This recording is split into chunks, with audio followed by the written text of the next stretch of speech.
สบายดีค่ะพี่น้องหยอกพี่น้องกันหยอกFCก่อนนาพี่นาเฮียนานั่นนานี่อยู่นี่เบิดเด้อพี่น้องเด้อมาน้ำแล้วเหรอลูกเดี๋ยวไปเป่งน้ำก่อนซักผ้าอยู่พี่น้องเลยทีมงานอันคนม้อยลูกพี่น้องบักหนาตัวเมียวสันเพศแม่มึงนะเนี่ยเพศแม่ด่าบักหนาตัวเมียด่าเพศแม่ด่าไอ้หน้าตัวเมียเพศแม่เนี่ยมันก็ออกจากไซล่ะพี่น้องมันออกจากปลายหัวควายบ่หรือมันบ่ออกจากไซพี่น้องบอกค่อยนะดูเพศแม่ว่าสันอันนี้ก็เพศพ่อคือกันเนาะพี่น้องแม่นบ่ซื้อเจ้าว่าคือข่อยบ่ผู้หญิงผู้ชายถ้ามันบ่ผสมพันธุ์กันมันออกมาเป็นโตคนบ่ได้เด้เนาะถ้าน้ำเชื้อมันไม่ผสมพันธุ์กันนะอันนี้ก็เพศพ่อบักเปนะบักจอแหลบักปากซัมมาแจ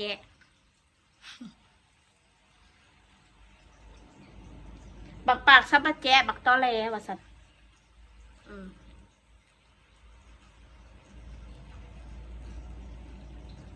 ดิ้นกันนะเปลี่ยนกันขึ้นเปลี่ยนกันลงเปลี่ยนกันลงเปลี่ยนกันขึ้นถือกูด่าหลับบ่ได้เพราะว่าความจริงมาหลับบ่ได้สิเฮ็ดจังใดกะเฮ็ดจะเอาจังใดกะเอาติโอ้ยกูละเมื่อยน้ำเด้เมื่อยน้ำสูเด้ถ้ากูบ่ค่าเกรงใจชาวบ้านกูสิเอาสู้ขักๆบ่ม้าหมูเนาะพี่น้องโอ้ยเก่งอะม้าหมูคือบ่มีไผขึ้นน้ำละไล่ค่ะได้คือบ่ส่วนกันขึ้นสมุนม้านำกันน่ะไปใส่คือเปลี่ยนกันขึ้นเปลี่ยนกันขึ้นเปลี่ยนกันลงเปลี่ยนกันลงเปลี่ยนกันขึ้นวาสนาดีนะกูนี่กูได้แบ่งปันครอบครัวกูเอาให้พวกมึงไปด่าเล่นๆแบบนี้เพศแม่แบบผู้ชายอันเพศแม่แบบบ่มีผู้ชายอันรองรับสู้นะบอกถ้าสู้ดีนะสู้ก็มีผัวดีๆแหละกูเสื่อมาพวกมึงบ่มีดอกผัวนะถ้ามีผัวนะเขาก็คงสิบ่ว่าดอกย่างกายไปไกลมาเห็นเมียไหลสดอยู่ก็สิบ่หามปามสรรหาแต่คำหยาบคายมาด่าชาวบ้านสรรหาเอาปัดพ่อเขาด่าขึ้นละดิ้นเหมือนหมาดิ้นคักดิ้นแน่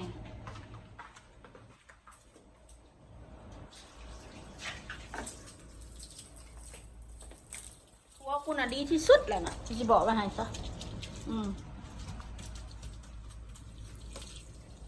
พวกมีปมมันถึกแล้วกูด่าสู้อ่ะบ่ต้องมาตีเบ้าบ่ต้องมาเบ้ากบเกลื่อนว่าว่าสู้บ่มีปมน่ะสู้น่ะพวกมีปมมีปมทางจิตใจพวกบาปหนาแม่นเข้าวัด100 วัดมันก็บ่ได้บุญดอกสู้น่ะแม่นทำบุญกับคนสู้ก็บ่ได้บุญดอกแม่นสู้สิให้คนน่ะสู้ก็บ่ได้ดอกบุญน่ะสิบอกไว้ให้ซะเพราะว่าจิตใจมันบาปหนาจิตใจมันบ่แม่นมนุษย์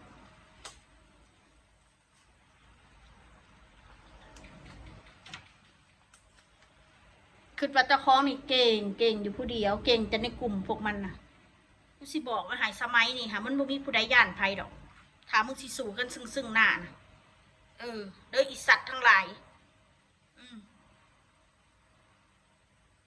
ผัวกูนี่ปากฉันไม่แกะผัวสู้คือปกป้องสู้สาวเวลาถือกูด่าค่ะนะถ้าผัวหักผัวก็ต้องปกป้องเลยคือเห็นมีใครปกป้องสู้สะบอกกูถามสู้ไหนมานั่งไล่ซดนะไพ่ปกป้องขนาดถือด่าถือแค้นกับไพ่มาปกป้องกูไปเห็นม้าตัวเลยมาปกป้องกูวันในกลุ่มมึงอะดีไม่ดีมันสะใจด้วยซ้ำไปที่กูได้ด่าอีแขวสวกกันเนี่ยได้ด่าอีหนาหัวควายอันนี้นะกูสิบอกไว้ให้อยู่แต่มืดขนาดกูท่าไปได้ให้เอาหนาออกเขายังบอกเอาหนาออกไปทุบละหนานะรวยอะไรไปทุบแน่อยากอายแขวเจิงบอกแขวหมักจกบอกอยากอายอันคิ้วอัน คิ้วหนาๆของมึงอะเนาะฮะคิ้วอันอีปิงควายหันบ่ด่ามูด่าได้ แต่พอเขาว่าใส่เพิ่นเอ้ยบักปากซะมาแกะถือกระทำกระทึกกระทำกับพวกมามานมากระทำกับครอบครัวกูต่อให้พวกมึงทำบุญ100 วัดทำทานให้กับคน100 คนสู้ก็ไม่ได้บุญดอกสิบอกไว้หายซะมื้อนี้วันพระเด้อซาถูกพ่อแม่พี่น้องเอ้ยข่อยขอผู้ใดคิดนะได้ให้มันได้นั่นซาถูกไอ้คนที่มันคิดจะทำลายครอบครัวข่อยคนที่มันสิมาเฮ็ดซะข่อยถึงมันสิเฮ็ดเฉพาะแต่แม่มันบ่สงสารอันเด็กน้อยตาดำๆคนหนึ่งก็ให้มันเฮ็ดพี่น้องเอ้ยให้มันด่าครอบครัวข่อยนะถ้าข่อยเป็นยังไปข่อยกับผัวข่อยเป็นยังไปกับลูกข่อยบ่มีคนดูแลก็สาธุให้มันบาปกรรมให้มันตกถึงลูกถึงหลานมันอีพวกกันบาปนานี่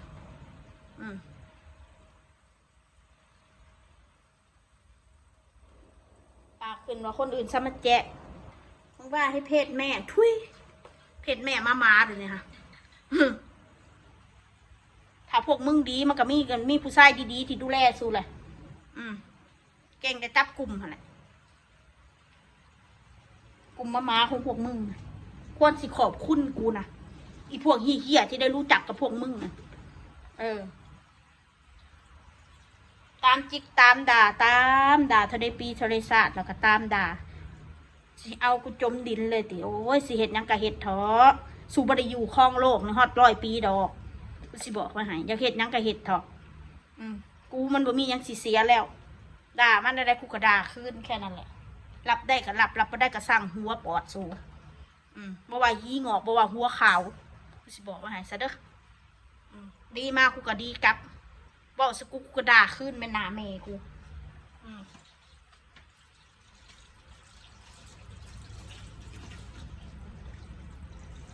กูก็สิหักแต่คนที่เขาหักกูนะกูก็สิเข้าใจแต่คนที่เขาเข้าใจกูนะคนใดบ่เข้าใจกูก็แล้วแต่จ้ากูไม่ได้สนใจด่ามากกูบ่หลับมันก็เข่าโตพวกมึงทั้งนั้นแหละกูสิบอกไว้วันพระเด้อเหมือนในวันพระกูขอภาวนาดีได้มันใจบาปสางกับกูนะสาธุ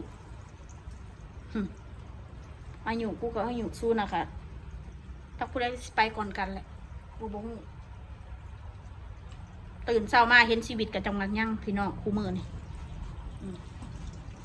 บ้านเมืองก็ให้เขาวุ่นวายจะสิเป็นยังไงกันยังบ่ฮู้ด่าให้สู้พากันด่าขอบครัวกูหลายๆเอาไปด่าผัวกูนั่นเอากูน่ะไปด่าอีเป้าเปียกอย่างสั่นอีเป้าเปียกอย่างสินะเอาไปด่าคือบ่มาเลียแน่เป้าเปียกมาเลียแน่อีสัตว์กูสิงะให้มึงเลียหิมา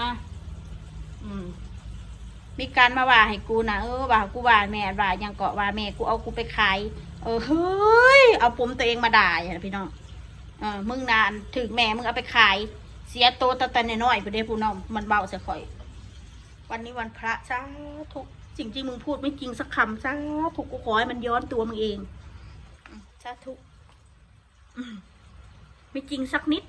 สิ่งที่มึงพูดมาน่ะแม่กูบ่เคยขายกูแล้วกูก็บ่เคยถูกคุ้ยร้ายคุ้ยอีกบอกไว้เลยนะตั้มสกโลกเนาๆพวกมึงไว้เลย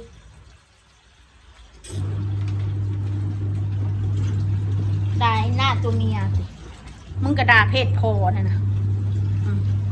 ถ้าบ่มีน้ำพอน้ำแบนพอมึงอะมึงซื้อตัวมึงสิเห่าออกมาเห่าแบบนี้ได้บ่นะมึงด่าเพศแม่โอ้ยพายสิเป็นยินโดยตอนหลับแม่แบบมึงเป็นเพศแม่แบบน่ะโอ้ยเพศกะหรี่ฮีน้องในค่ะสิกะหรี่เบิดอายุคล้ายบ่ได้นะเวลาอยากได้เงินกับไปตับพอได้เงินมากกับไปหาจ้างคนมาตามคนพอเงินเบิดกับไปหาตับบ่มีงานเป็นหลักเป็นแหล่งว่าแต่กูพอเงินขายหอยเบิดกับไปอันตับสีจะเป็นฮีน้องในสีจะเป็นฮีน้องในแจกให้คนบัดจ้างคนบัดนี่งานประจำกับบ่มีเฮ็ด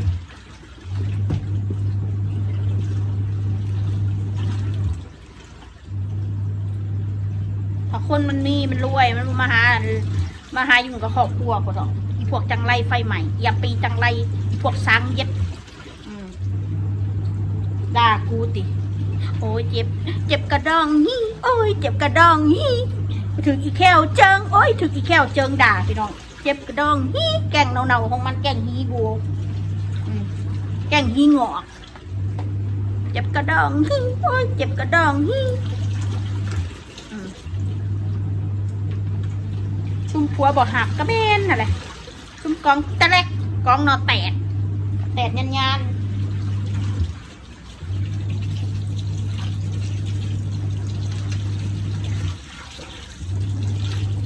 ว่าสักคนอื่นหรือเปล่าเอ้ยค่ะเป็นที่หนึ่ง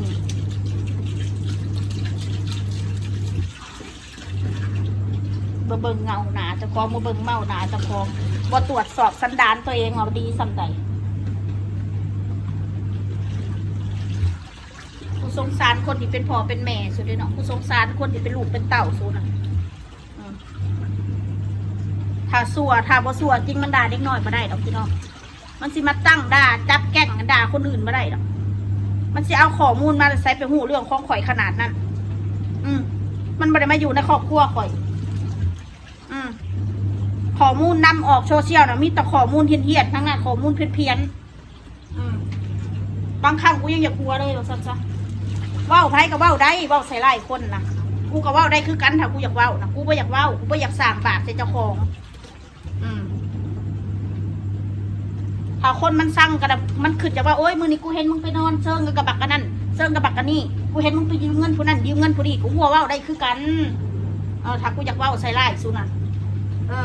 กูผัดถ้ามันเป็นเรื่องจริงกูก็บ่อยากว่าวต่อให้กูสั่งสู้ของคนเขาฮอดกับหมอหนึ่งดำๆน่ะกูก็ว่าวบ่ได้ถ้ามันบ่เป็นความจริงนะ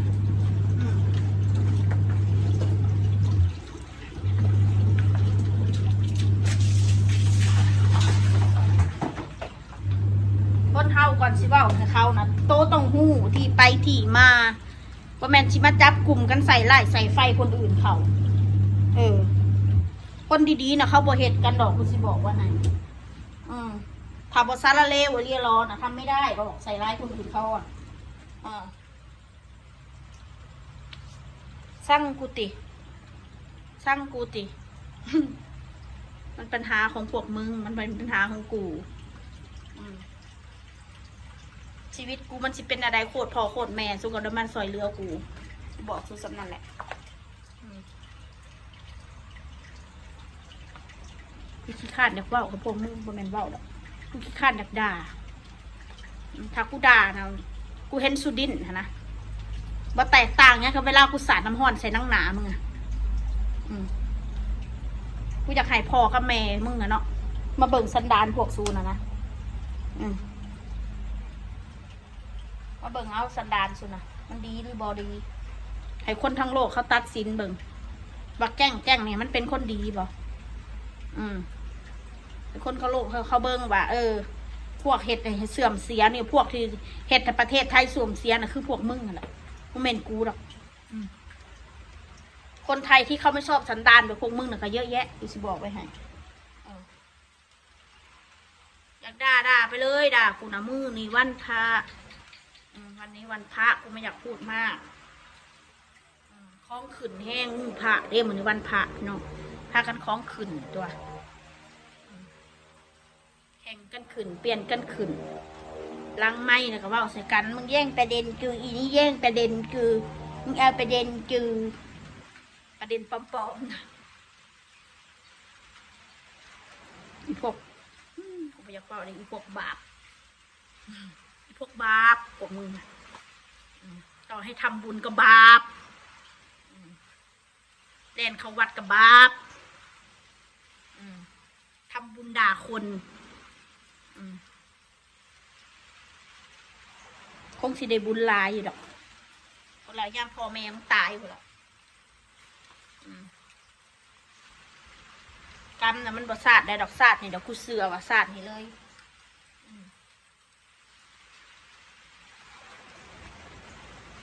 เอาละพี่น้องซ้ำนี่แหละเด้อสักผาฝนก็ต้องมีหยะๆมือนี่เอาละ